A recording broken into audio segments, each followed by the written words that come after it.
forward with Jay Cutler. Meanwhile, movie director Spike Lee on Tuesday morning tweeted out a poster for a rally in support of quarterback Colin Kaepernick.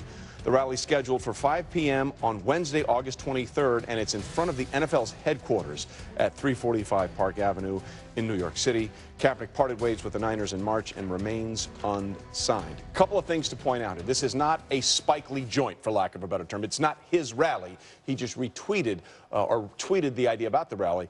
And by the way, they spelled his name wrong. Yeah, Kaepernick, yeah. They forgot the E after the A in Kaepernick. That's a separate issue entirely. But, Josina, what is the goal here of this rally?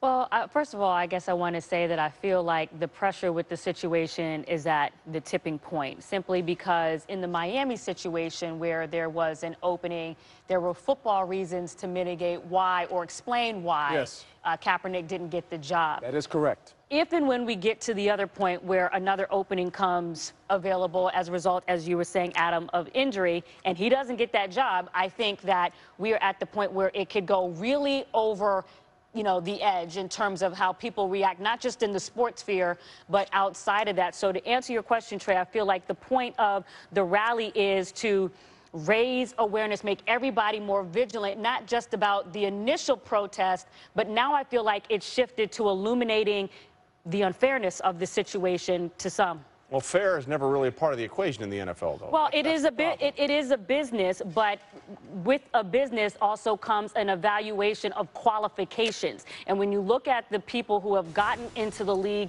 prior to Kaepernick at the position, the Case Keenums, the Dan Orlovskis, the David Olsons, I mean, the E.J. Manuels, the Geno Smiths, and going on and on and on and on. He's better than all those players, there's no question. It's 3 incompletions away from winning a Super Bowl against, obviously, the Ravens as well. That's the stuff that you look at when you keep talking about it's a business and feelings. And you just mentioned it. There's 32 owners, and they all run their businesses, and they're making business decisions right now. And what's kind of really ironic, we're not going to force their hand.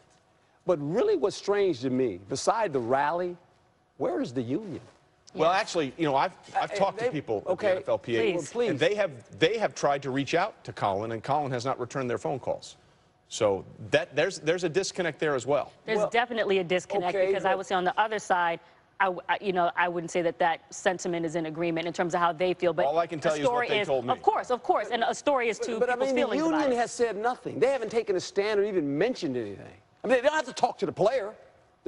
I know they've tried to talk to the player. Yeah, but I'm saying they don't have to. Right. They can talk on his behalf. Like, why is he not getting an opportunity? It would be nice to hear what he would like them to do and what he thinks they can do before they come out and say anything, and they can't reach him. Yeah, but I'll tell you something. They really can't do anything.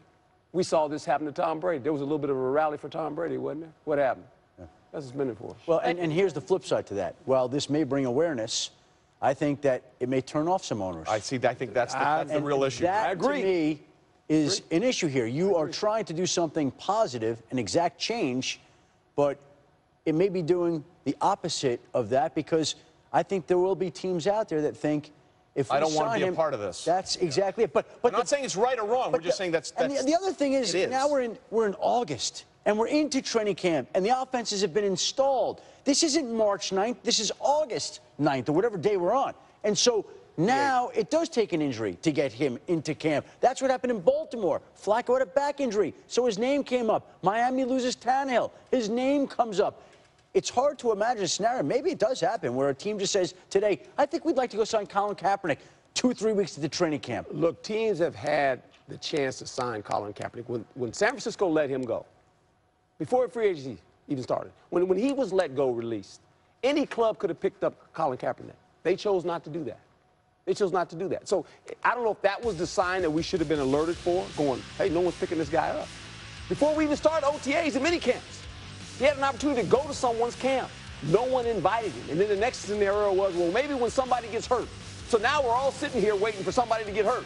And that's never a good sign. You don't want anybody to get hurt. Well, I don't think we're waiting. But I'm just saying, we're saying that's going to give him an opportunity, right? Well, that has to happen. That's about the only way it's going to happen now. I just want to say, for me, I feel like we're about 5 miles past being turned off. Okay, because at the end of the day, it's about 2 things: wins and losses and your business bottom line. And I understand the sentiment, that's what they care about at the end of the day. Yes. But there is a diverse set of people that have impact with their dollar as well. And you can have that on both sides. And you talk about where is the NFLPA? Where are the players in terms of backing up Kaepernick, not just kneeling, but now with where the protest is? And I'm not just talking about the regulars, as you were saying, the Richard Sherman. Where are the quarterbacks? Where is the diversity in the support of a fellow brethren in the NFL who this is happening to?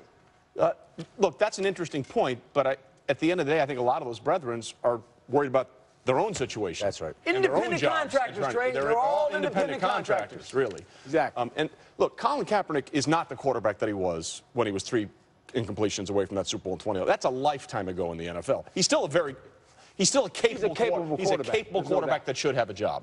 Correct. Right? I think we can compete for a job. At least give him an opportunity to compete. To compete for the job. And I agree with Adam. As well-intended as this may be, it may unfortunately have the opposite effect. Well, you have to be able to have the opportunity to get the interview, to get the workout, to get the trial. I mean, and I'm being facetious, obviously, but do we need a Rooney Rule for a quarterback tryout? I mean, in terms of bringing him in and fully evaluating what it is that you have. Because, Trey, here's what I'm trying to say. If you're talking about familiarity, which you have with Jay Cutler and with Adam Gase, how can you survey what you have if you don't bring him in for the interview or the tryout? Now, you might be used to this Honda Civic, but that doesn't mean that this Camry over here might not be better.